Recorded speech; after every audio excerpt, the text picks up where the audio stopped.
Assalamualaikum warahmatullahi wabarakatuh.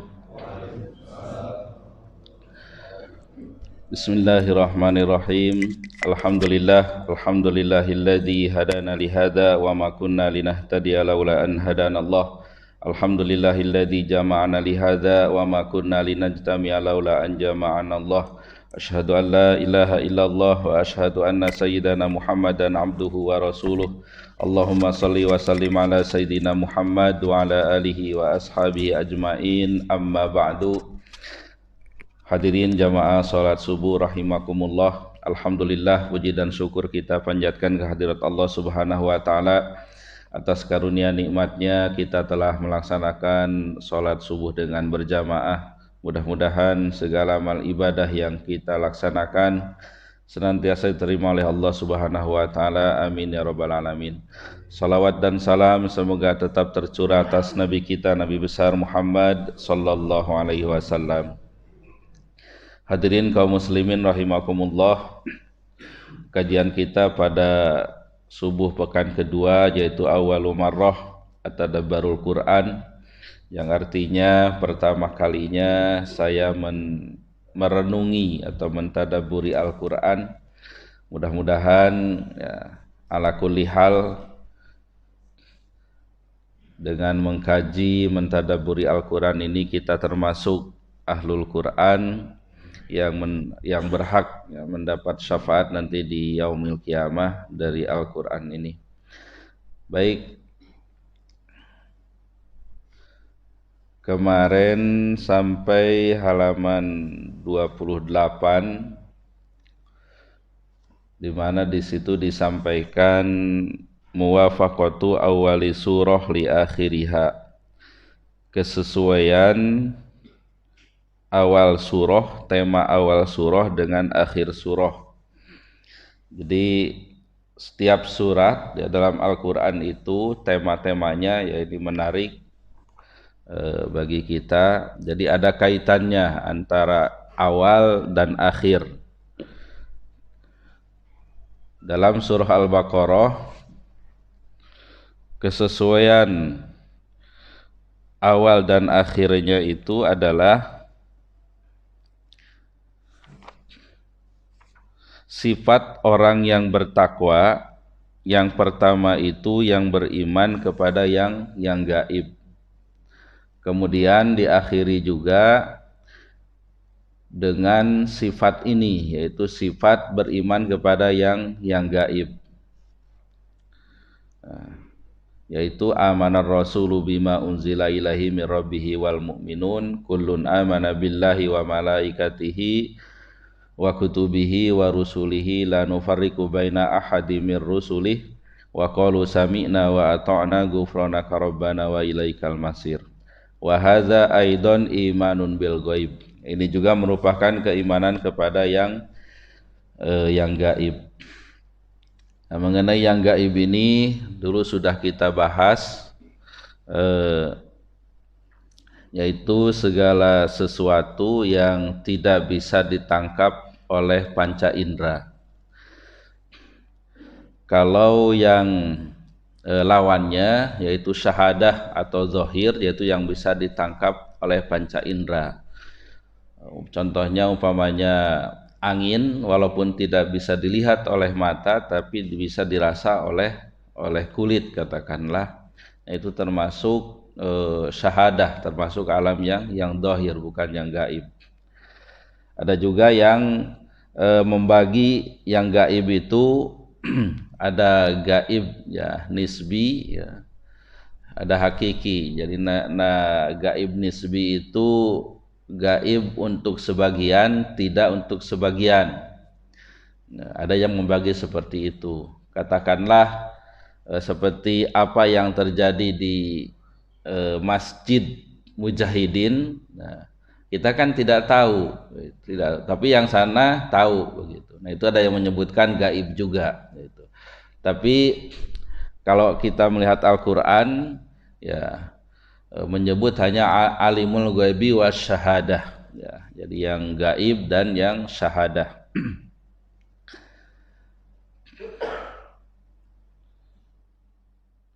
Wa dzalika li annal iman bil ghaib asasuddin.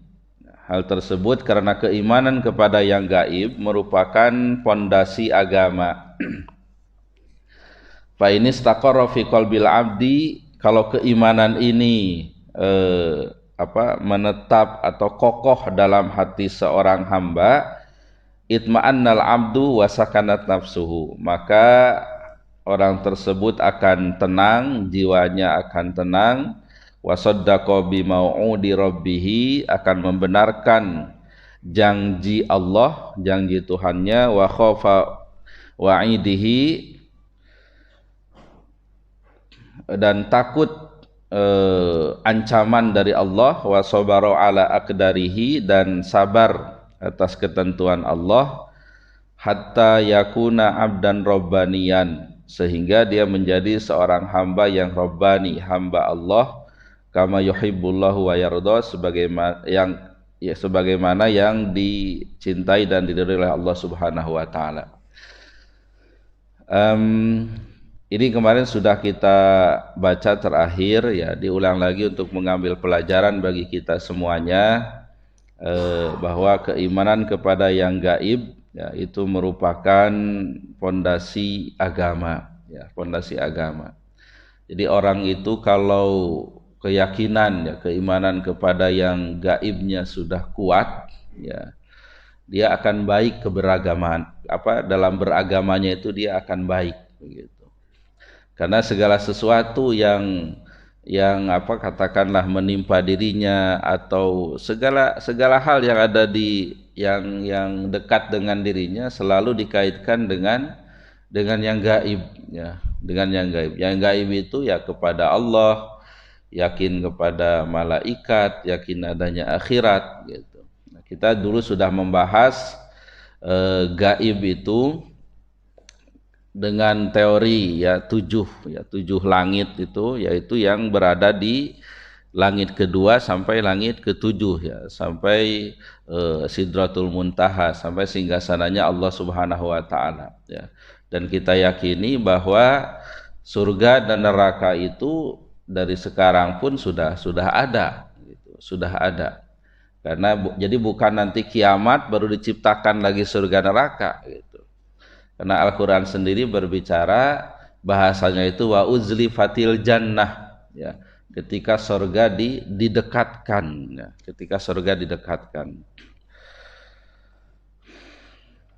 Jadi sekali lagi, kalau sudah kokoh, ya, kalau sudah kokoh maka orang itu akan tenang, begitu. Apapun yang menimpanya, ingat itu ketentuan Allah Subhanahu wa taala. Ketika dengar azan, ingat yang memanggil itu hakikatnya bukan muazzin, tapi Allah Subhanahu wa taala. Ketika ada hal dosa, katakanlah dia segera ingat Allah, bahwa itu dilarang oleh Allah dan diancam dengan neraka, dan lain sebagainya. Baik, kita lanjutkan al-mihwar ar-ra'isi li surah, tema pokok dalam surah Al-Baqarah, ya.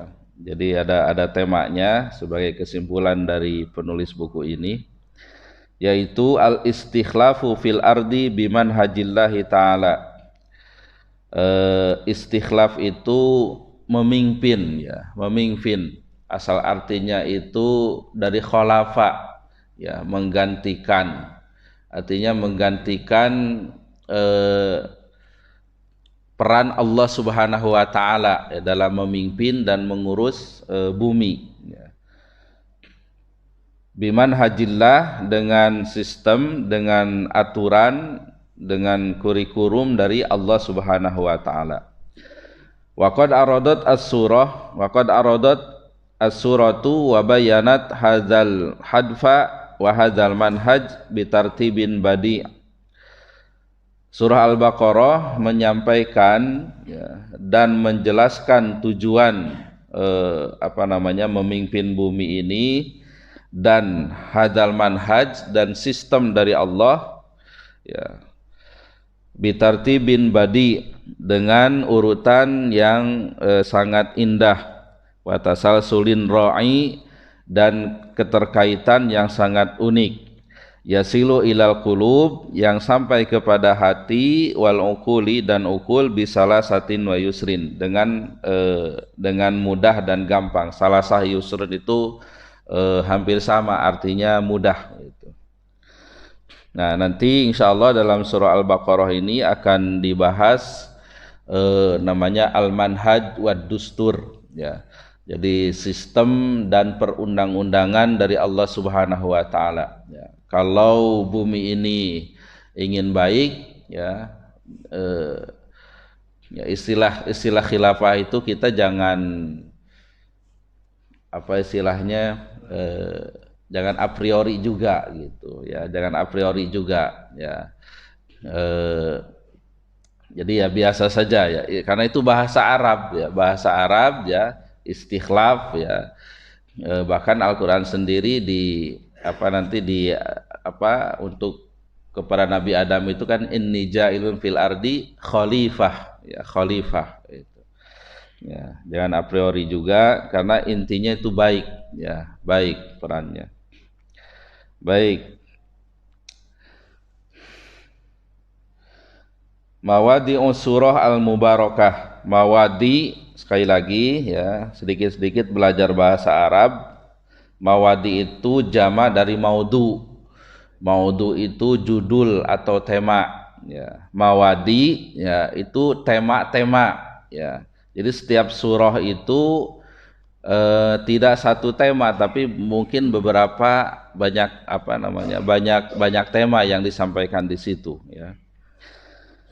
Mawadi surah al-mubarakah, tema-tema dalam surah Al-Baqarah ini. Bada'at surah Al-Baqarah memulai bitaksimin nas, dengan membagi manusia ila salasati aksam, kepada 3 bagian. Mukminin, yaitu orang yang beriman, kafirin, orang yang kafir, munafikin, dan orang munafik. Ma'a taudihi sifati kullin minhum, beserta menjelaskan sifat-sifat ya semuanya itu, kama fil ayah isnen ila isrin, menjelaskan sifat-sifat orang mukmin, kafir, dan munafik dari ayat 2 sampai ayat 20. Kalau kita baca ya di surah Al-Baqarah, biasanya rata-rata banyak yang sudah hafal ya surah Al-Baqarah, terutama di awal-awal. Paling tidak sampai wabil akhirati hum yuqinun ulaika ala hudam mir rabbihim wa ulaika humul muflihun. Paling tidak sampai di situ itu rata-rata sudah hafal ya, sudah hafal. Nah, yang pertama itu merupakan sifat orang yang beriman. Yang beriman itu porsinya 4 ayat ya, 4 ayat. Kemudian untuk orang kafir, sifat orang kafir, innalladzina kafaru sawaun alaihim andartahum am lam tunzirhum la yu'minun, itu 2 ayat ya, 2 ayat. Nah, sisanya dari ayat 8 sampai 20 itu sifat orang munafik. Sifat orang munafik. Baik.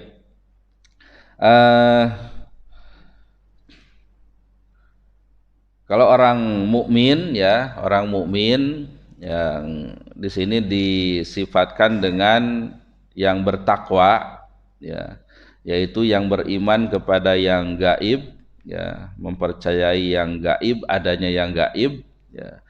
Cuma di sini mengenai masalah yang gaib itu kemarin ya, lagi tenar pesulap merah ya. Oh, kalau itu langsung tahu ya.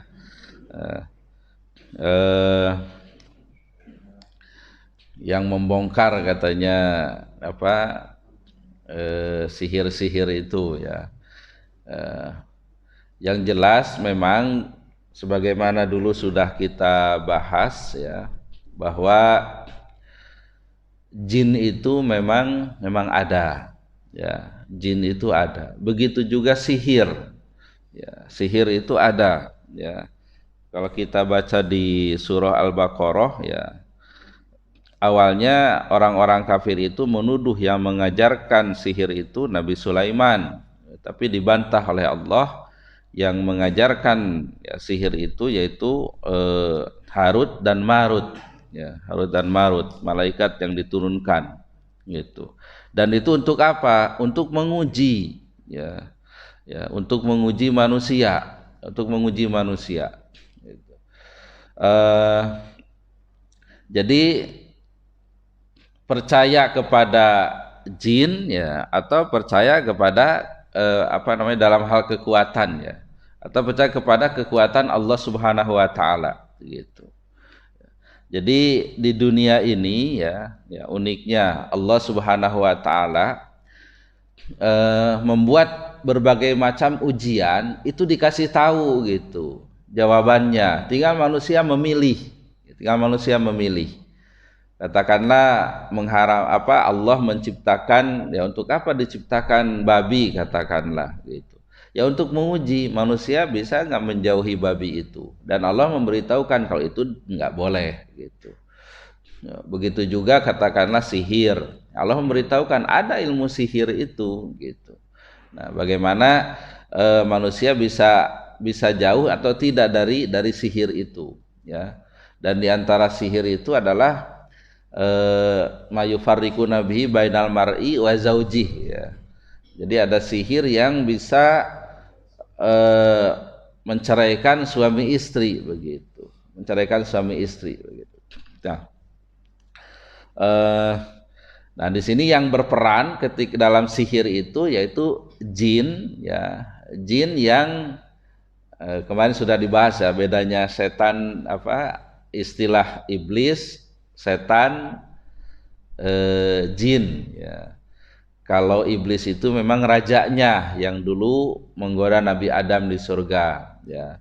Kalau jin itu secara umum ya, termasuk iblis juga golongan jin, kana minal jinni fafasaqa an amri rabbi.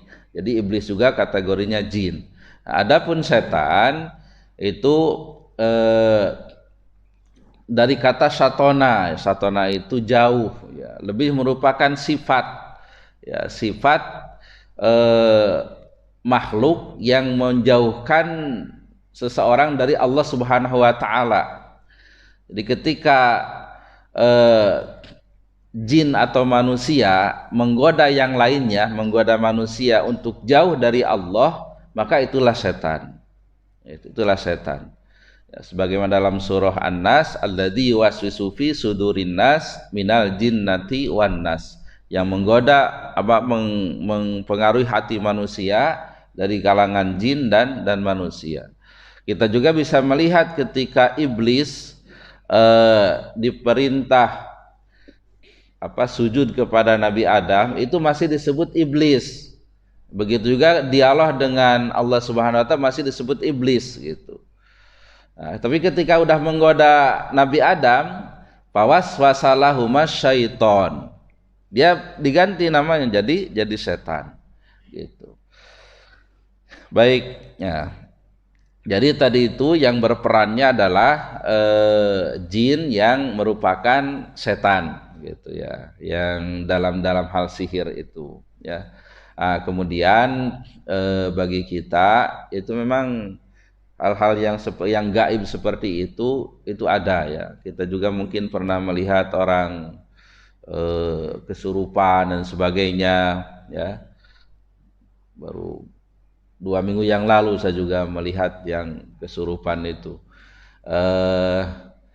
Memang ada seperti itu yang masuk ke dalam tubuh manusia begitu. Nah, itu memang diantara penyebabnya ya, diantaranya dia memelihara katakanlah barang-barang yang dipercaya gitu, dipercaya punya kekuatan dan sebagainya, atau dia mengamalkan sesuatu yang tidak maksur, yang tidak ada dasarnya, gitu.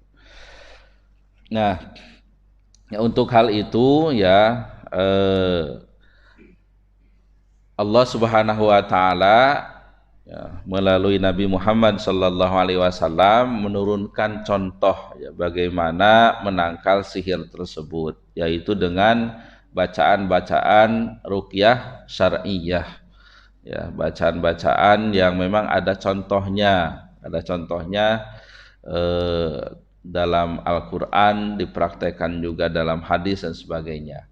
Nah, jangan sampai kita juga terjebak dengan katakanlah dukun-dukun yang berpenampilan ustadz, berpenampilan kiai, ya, pakai jubah, pakai udang-udang, tapi yang dibacanya prakteknya tidak sesuai syariat. Ya. Baik, kembali lagi, ya, orang yang bertakwa itu memang mengimani yang gaib. Ya, bahkan di akhir ayat 4 itu wabil akhirati hum yuqinun. Ya, kepada akhirat mereka itu yakin. Ini hampir setiap pengajian di sini saya ulang-ulang ya bahasanya, karena penggunaannya yakin, bukan tahu tapi yakin gitu. Ya. Yakin, beda tahu dengan yakin, ya, apa namanya, nomenklaturnya lain. Ya, kalau yakin itu sering saya menyampaikan di sini, ibaratnya kita kepada apel. Ya, sekarang kan tidak ada apel di sini, ya, tapi kita membayangkan apel itu dengan keyakinan. Ya, apel Malang itu seperti ini, apel Puji seperti ini, padahal apelnya tidak ada di sini. Itulah orang yang beriman kepada akhirat itu seperti yakinnya kita kepada apel. Itu. Kemudian istilah ilmu yakin itu tadi ada ainul yakin, ain itu mata. Ya. Ketika apelnya ada di sini terlihat oleh mata, maka itu namanya ainul yakin. Nah, kalau hakul yakin, diambil dimakannya begitu. Itu hakul yakin. Ya. Nah, kita juga kepada akhirat itu harus betul-betul yakin, ya, seperti yakinnya para sahabat, ya, bagaimana merasakan ketika sholat itu seakan-akan mau menginjak sirot begitu. Bagaimana merasakan ketakutannya dengan neraka dan sebagainya, itu seakan-akan sudah di depan mata begitu. Ya, dan hakikatnya memang seperti itu gitu. Kalaulah Allah berkehendak, ya, memanggil kita, ya, mencabut ruh dan jiwa kita, ya udah, ke akhirat itu tinggal sebentar lagi, ya, tinggal sebentar lagi. Nanti kita berbicara masalah alam kubur itu, ya, kita ulang lagi insyaallah, nanti ada di ayatnya di belakang. Jadi terasa tidak jauh, ya, tidak jauh nanti, walaupun mungkin akan ribuan tahun lagi dari kita meninggal sampai hari akhir ini. Nanti kita akan merasakan itu waktu yang sebentar, ya. Diumpamakan itu dalam surah Yasin itu bangun dari tidur gitu. Bangun dari tidur. Baik, itu yang harus ada pada diri kita, ya. Akhirat itu harus yakin, ya. Itu yang orang yang beriman. Kemudian kalau orang kafir hanya 2 ayat porsinya, sama saja, ya, mereka diberi peringatan atau tidak, mereka tidak akan beriman, karena hati mereka, pendengaran mereka sudah dikunci, ya. Pada pandangan mereka ada tabir, ya, dan bagi mereka nanti siksa yang sangat besar. Nah, kafir, ya, dari kafaro itu artinya tertutup, ya, tertutup. Jadi hatinya itu tertutup untuk menerima kebenaran dari Allah Subhanahu wa taala. Nah, yang digunakan itu nomenklaturnya kafir, beda dengan musyrik. Karena kafir itu terbagi 2 dalam surah Al-Bayyinah, ya. Innalladzina kafaru min ahlil kitabi wal musyrikin. Ya. Jadi ada kafir ahlul kitab, ada kafir musyrik. Ahlul kitab itu kafir yang dia punya kitab suci, ya, walaupun, ya, sudah ditahrif lah. Ada Taurat, Injil dan sebagainya, ya. Kalau musyrik itu yaitu yang ditunjuk musyrik Makkah, ya, kaum musyrikin Makkah. Nah, kenapa ini dibedakan nomenklaturnya? Kita bisa melihat di ayat yang lain, ya. Ketika berbicara masalah perkawinan, pernikahan, nanti dalam surah Al-Baqarah juga, itu ayat 221, itu larangan menikahi perempuan musyrik dan melarang menikahkan anak perempuan dengan laki-laki musyrik, ya. Wala tankihul musyrikati hatta yu'mina, al-ayah, ya. Jadi tidak boleh menikahi perempuan-perempuan musyrik begitu. Nah, berbeda dengan surah Al-Maidah ayat 5. Itu di situ disampaikan kebolehan menikahi ahlul kitab. Jadi boleh menikahi ahlul kitab, dan memang menurut madhab yang 4 dasarnya menikahi ahlul kitab itu boleh, ya, menikah dengan Yahudi, dengan Nasrani, dan itu dipraktekkan oleh para sahabat seperti Utsman bin Affan, kemudian Hudzaifah yang menikahi perempuan Nasrani. Tapi di akhirnya yang dinikahi itu masuk Islam. Nah, untuk saat ini bagaimana menikahi ahlul kitab? Ya, jadi begini, al-hukmu itu kan yaduru ma'al illah, ya, wujudan wa adaman. Hukum itu ada sesuai dengan alasannya, ya, baik itu adanya atau tidak adanya itu hukum. Nah, dalam masalah perkawinan, kalau kita baca di Al-Fiqhu ala Madzahibil Arba'ah, ya, Al-Jaziri, itu disebutkan, ya, hukum menikah itu dasarnya boleh, tapi bisa menjadi, turunnya itu bisa menjadi 5. Nah, ya, sebagai hukum taklifi, yang pertama bisa wajib, bisa sunnah, bisa mubah, bisa makruh, bisa haram. Nah, nikah yang wajib bagaimana? Orang yang sudah mampu untuk menikah, dia juga sudah punya niat untuk menikah, dan kalau tidak menikah dikhawatirkan akan berzina, maka itu hukumnya wajib. Kalau yang sunnah, dia sudah mampu untuk menikah, tapi dia punya niat untuk menikah, tapi kalaupun tidak nikah dia tidak akan berzina gitu. Itu sunnah. Kalau yang makruh, dia itu bukan yang mubah, dia sudah mampu menikah tapi belum ada niat itu.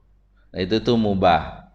Kalau yang makruh, dia niatnya ada tapi belum mampu, dikhawatirkan menelantarkan istri dan sebagainya gitu. Tapi dasarnya orangnya baik gitu, niat nikah itu baik, itu makruh.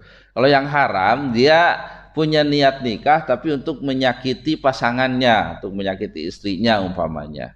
Nah, itu haram. Nah, begitu juga sama poligami juga sama. Ya, poligami, ya, bisa wajib, bisa sunnah, bisa mubah, bisa makruh, bisa haram juga begitu. Ya, wajib itu katakanlah istrinya tidak mampu lagi melayani suaminya, ya, dan dikhawatirkan berzina, itu bisa wajib poligaminya, ya. Dan kalau izin ke pengadilan itu gampang untuk diizinkan. Ya, saya ini lagi banyak perkara izin poligami ini. Rahasia bapak-bapak, ya. Tapi ya ini harus tahu kita semua bahwa untuk berpoligami yang resmi harus ada izin dari pengadilan agama. Dan salah satu syaratnya harus ada persetujuan istri, ya, baik tertulis dan atau secara lisan. Ya, nanti kalau mau poligami di sidang, nah, istrinya pun nanti dihadirkan juga gitu.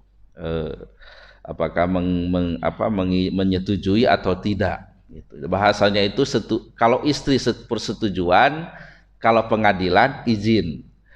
Nah, itu tuh bahasanya.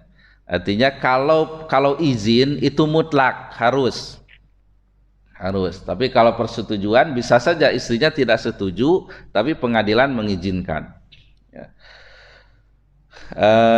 Yang menarik tuh kemarin, namun istrinya sudah 5 tahunan tidak bisa melayani, bahkan sudah diamputasi, tapi suaminya sabar begitu. Memang luar biasa ini suami istrinya. Ya.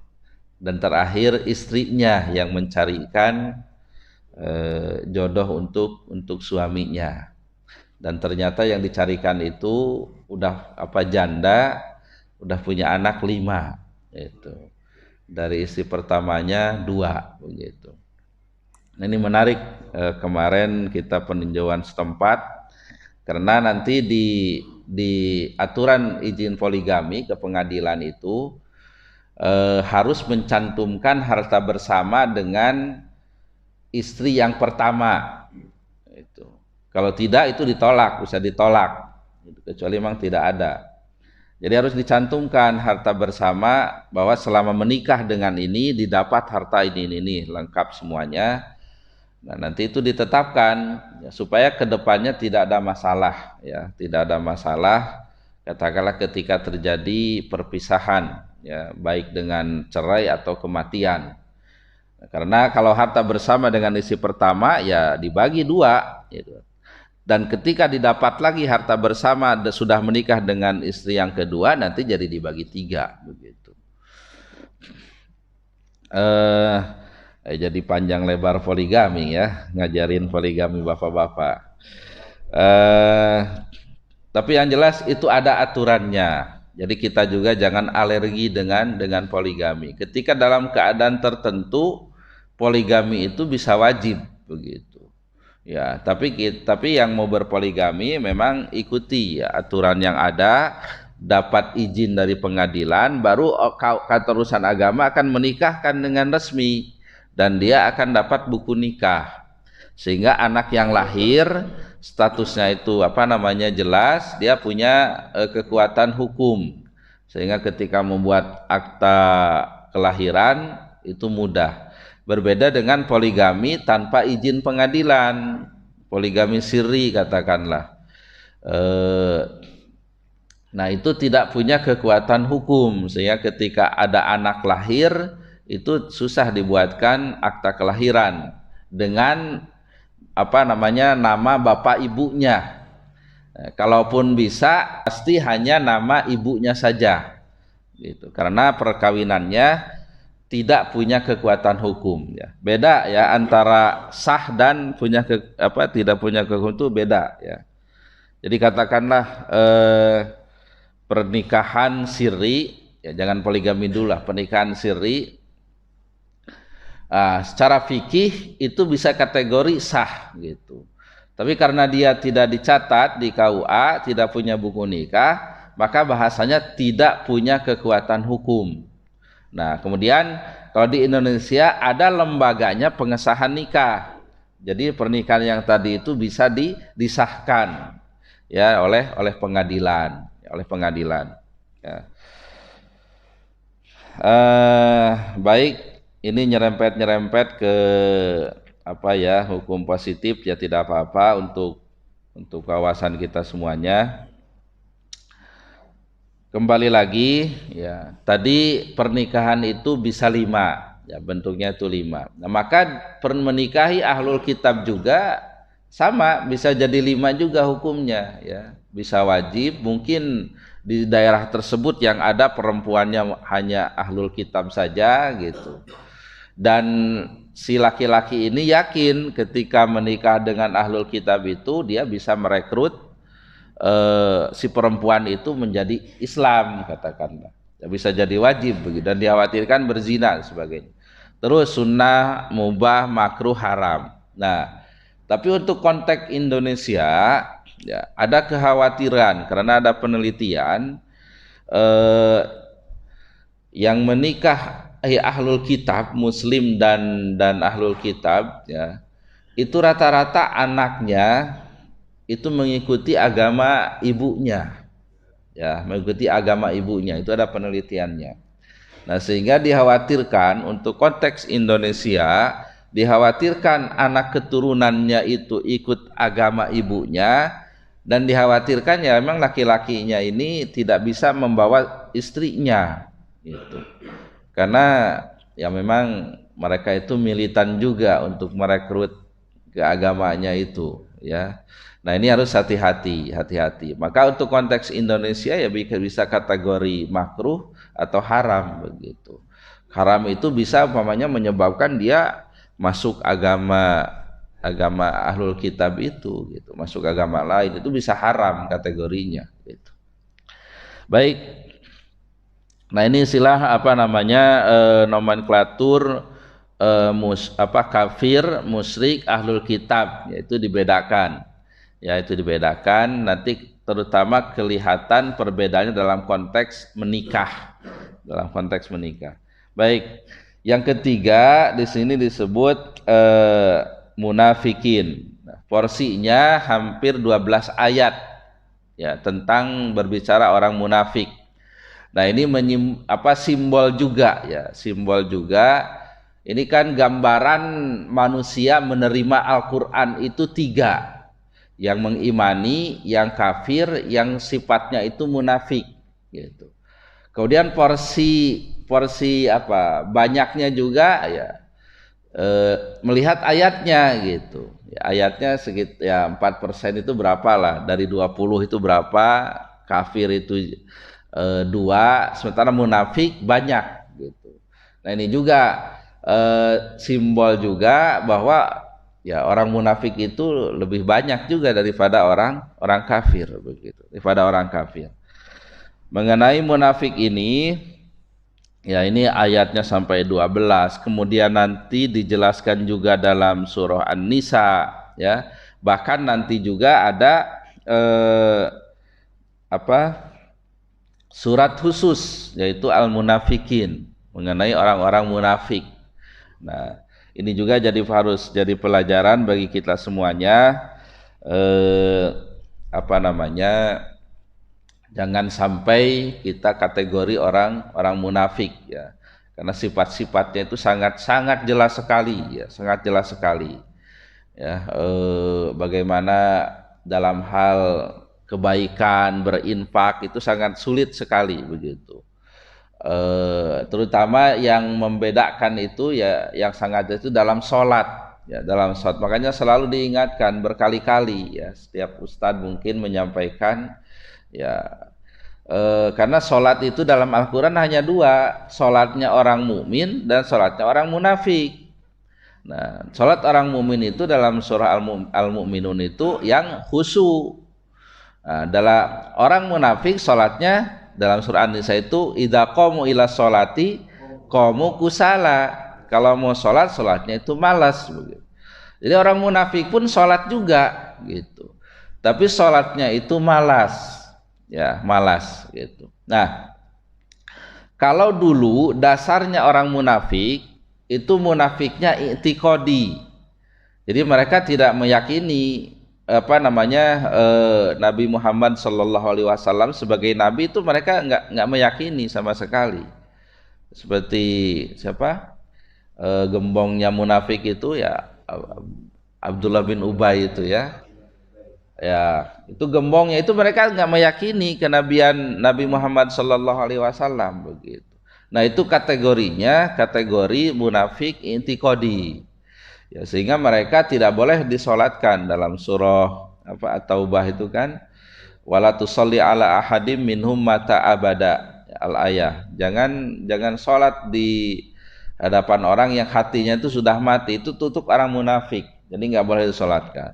Nah, untuk konteks sekarang ada munafik amali ya. Katakanlah orang kan orang munafik itu yang malas sholat berjamaahnya itu kan ada hadisnya, itu sholat isya dan subuh gitu.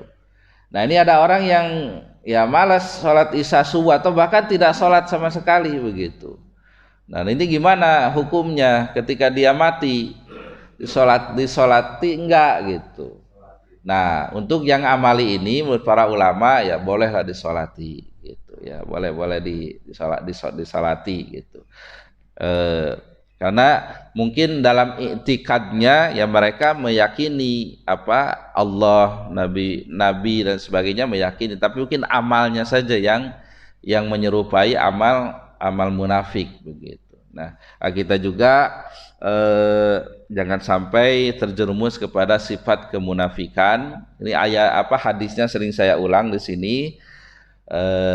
Jadi disebut kusala itu tilkas sholatul munafik yuraqibu syamsa hatta baina qarnai syaiton faqoma fanaqaraha arba'an wala yadhkurunallaha illa qalila atau kama qala sallallahu alaihi wasallam.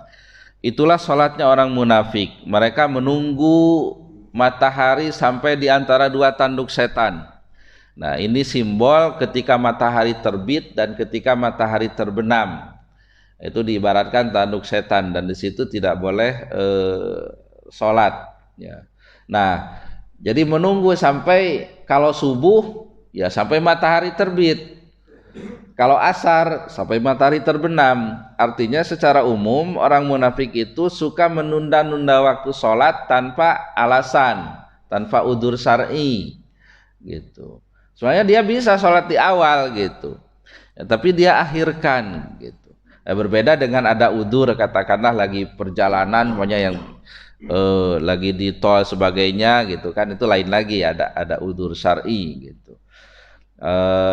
Dan ini mengakhir-akhirkan tanpa alasan. Yang kedua, faqoma fanaqaraha arba'an, bahasanya begitu. Kemudian dia berdiri dan mematok 4 kali ya. Jadi sholatnya itu cepat ya, ya.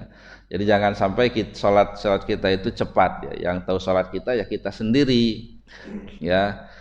Sering saya menyampaikan juga di sini ya, jangan sampai kita ditegur ya. Seandainya Nabi ada kita sholat kemudian Nabi menegur, yang hadis itu menyuruh sahabat mengulang sholatnya itu irji fasolli fa innaka lam tusolli ya.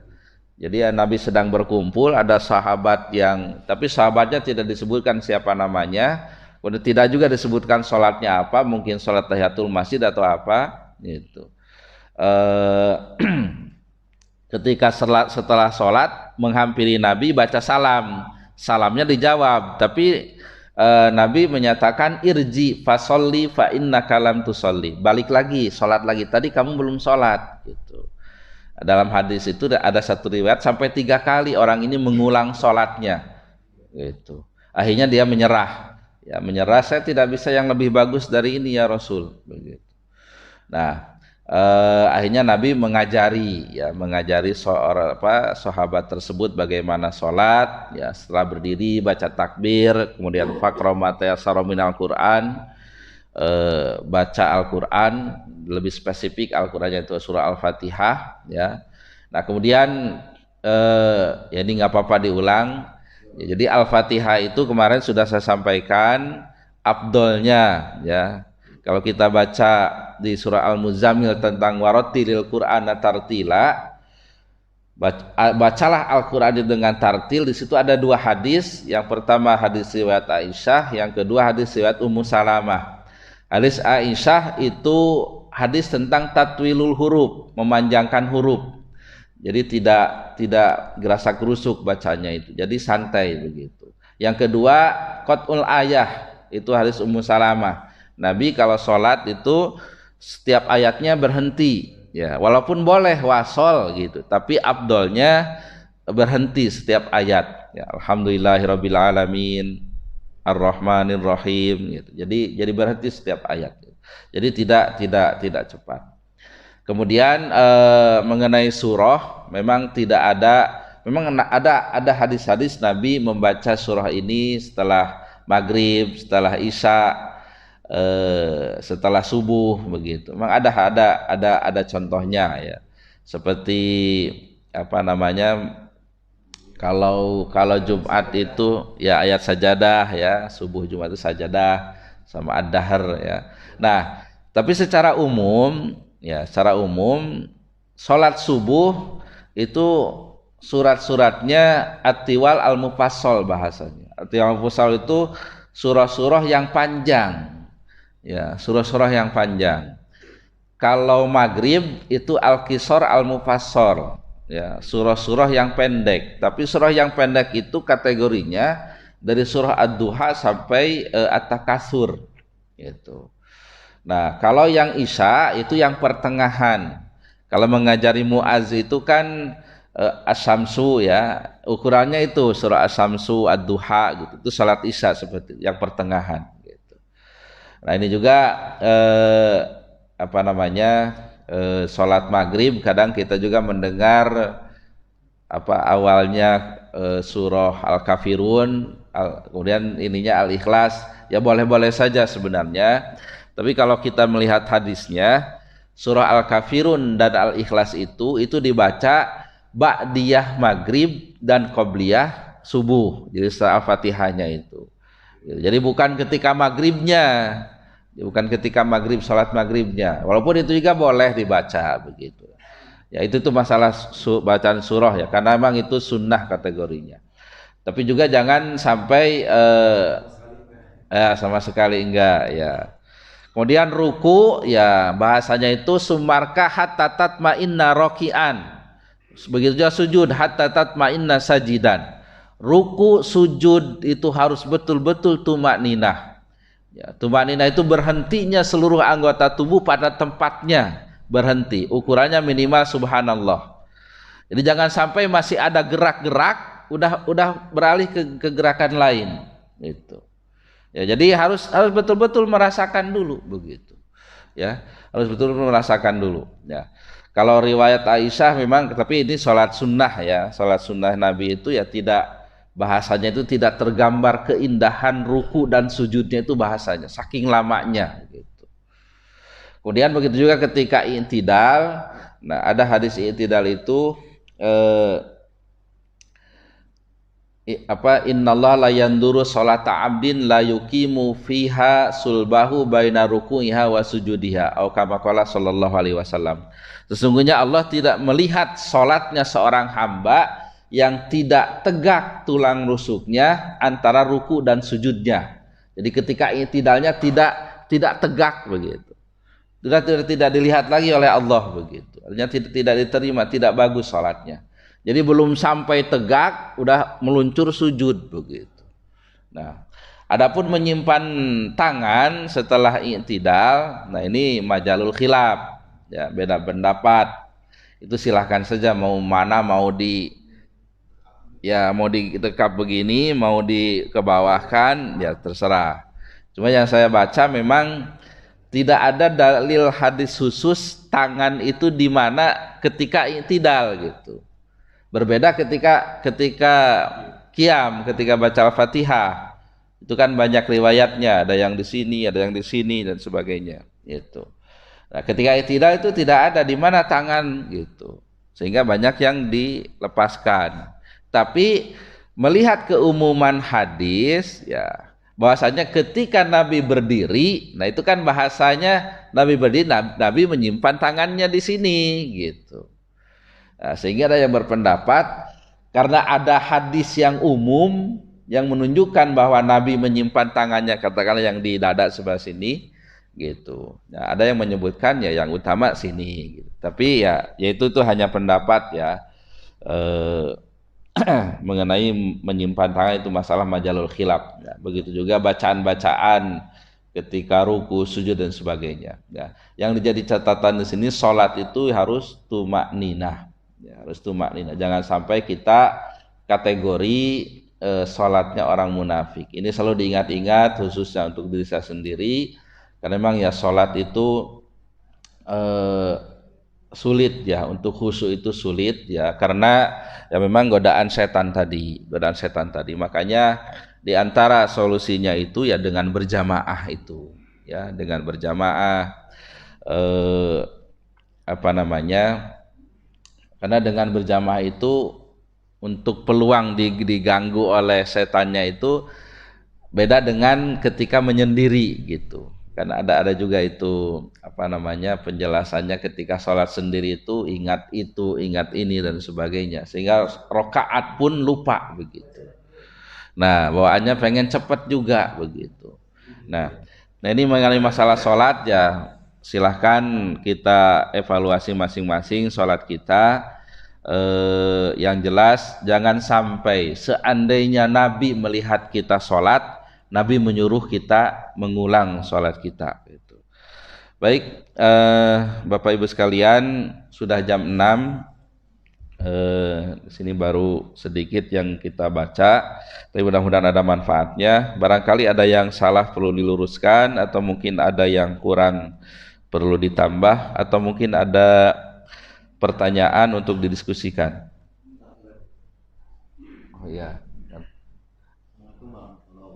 Waalaikumsalam.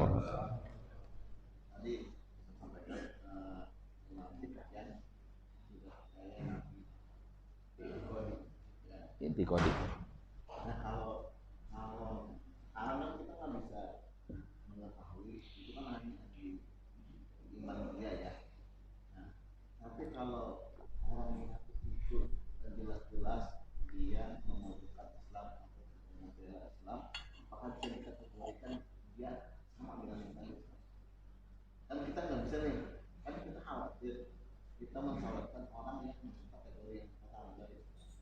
Tapi kalau dilihat dari perilaku tindakannya jelas dia orang yang sudah membela Islam bahkan membutuhkan Islam, apakah bisa dikategorikan itu? Ya. Mengenai yang i'tiqadi tadi, di zaman Nabi itu Nabi dapat petunjuk dari Allah bahwa yang munafik itu si A, si B, si C. Ya. Kemudian pengetahuan itu disampaikan oleh Nabi kepada Huzaifah, ya, di mana Huzaifah ini dulu sudah saya cerita yang ikut sholat dengan Nabi sampai yang ketika Al-Baqarah, ya, rakaat pertamanya Al-Baqarah, Ali Imran sampai An-Nisa gitu. Nah, sehingga disebut Huzaifah Al-Yamani ini sebagai sahibu sirri Rasulillah, pemilik rahasia Rasulullah Shallallahu Alaihi Wasallam. Karena Nabi secara khusus memberikan nama-nama orang munafik itu tidak kepada Abu Bakar, tidak kepada Umar, tidak kepada Utsman, tapi khusus kepada Huzaifah. Dan Huzaifah ini diberi karunia umur panjang sampai Khalifah Umar, ya. Sehingga Umar itu kalau ada yang meninggal dunia, dilihat dulu Huzaifah ada nggak di situ menyolati, gitu, mensolatkan, gitu. Nah, kalau Huzaifah ada, Umar baru, gitu. Kalau tidak, Umar tidak, gitu. Nah, karena itu memang jelas, ya, jelas ada bukan sanad, ya. Nah, sekarang kan kita tidak tahu itikad itu, dan orangnya sudah tidak semacam Huzaifah ini tidak ada. Ya kita husnudon saja. Mungkin itu hanya munafiknya amali. Ya, amali dia nggak apa-apa, kita solati, kita solati gitu. Ya. Jadi kalau yang itikadi tadi ya memang secara sejarah itu tadi jelas, ya, di zaman Nabi. Kemudian di zaman sahabat ada sahibus sirri itu Huzaifah yang diberitahu oleh Nabi nama-namanya. Ya, setelah itu ya kita walau alam kita nggak tahu yang i'tiqad itu siapa gitu. Oleh karena itu ya kita anggap amali saja gitu, amali saja. Walau alam. Ya, ya silakan.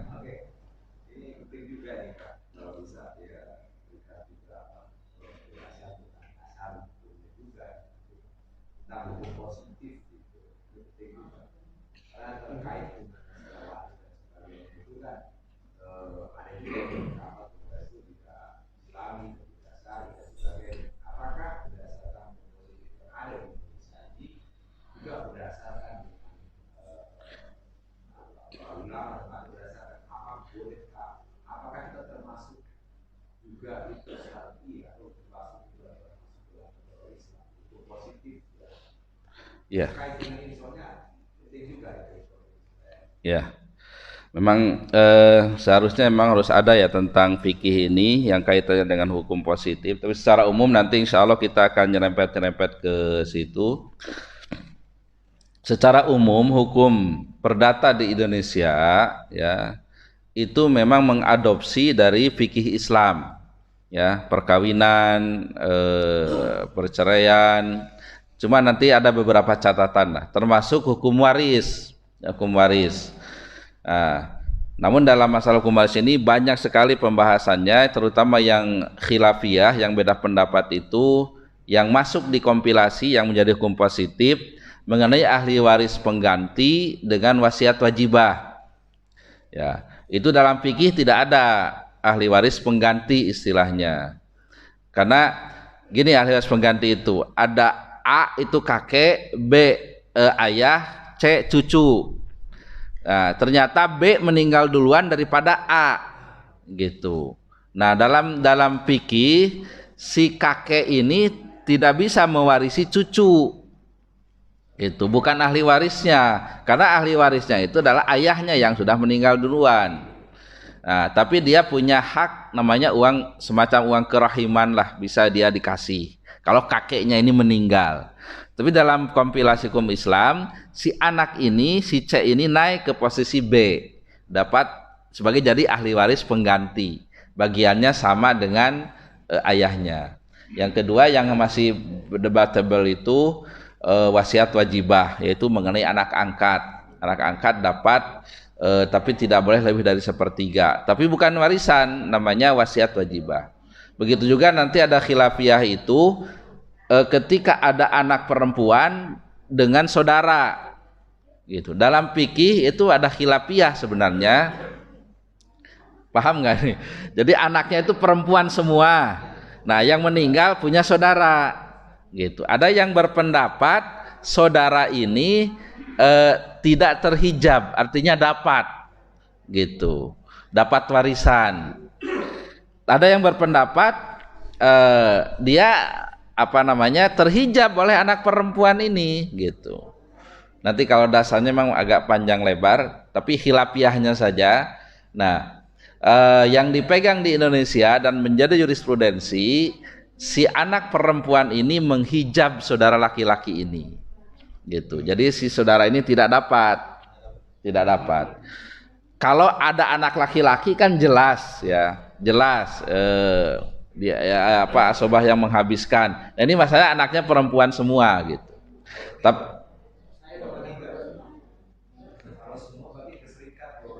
iya, kalau anaknya ini masalahnya ada anak perempuan, ada saudara. Nah, khilafiyahnya itu apakah saudara dari yang meninggal ini artinya paman si anak ini atau uaknya? Bukan, paman. Dapat atau tidak, gitu. Itu ada beda pendapat di situ. Ada beda pendapat. Jadi itu banyak ya. Tapi secara umum hukum perdata di Indonesia itu mengadopsi hukum perdata Islam ya, dengan berbagai macam ya plus minusnya lah, gitu. Itu secara umum seperti itu ya. Dan ketika sudah ada apa namanya hukum positif, maka perbedaan pendapat itu tidak ada lagi ya. Ketika ditetapkan dalam kompilasi hukum Islam, wanita yang hamil boleh dinikahkan dengan yang menghamilinya dan tidak perlu menikah ulang setelah anak itu lahir. Itu tuh yang dipegang oleh kompilasi. Nah, adapun beda pendapat, oh nggak boleh, harus anaknya lahir dulu, atau boleh tapi harus ada akad lagi. Nah, itu nggak ada lagi, gitu. Gitu. Karena udah ada hukum positifnya. Gitu. Baik. Oh iya ya. Terakhir Pak ya.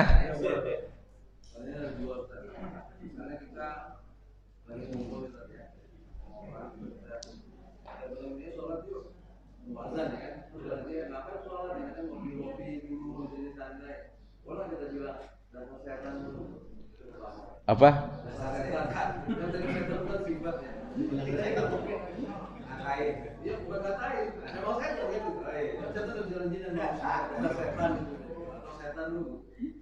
Yang kedua, ini kan kalau itu akan kalau bisa apabila itu tuh bertakwa.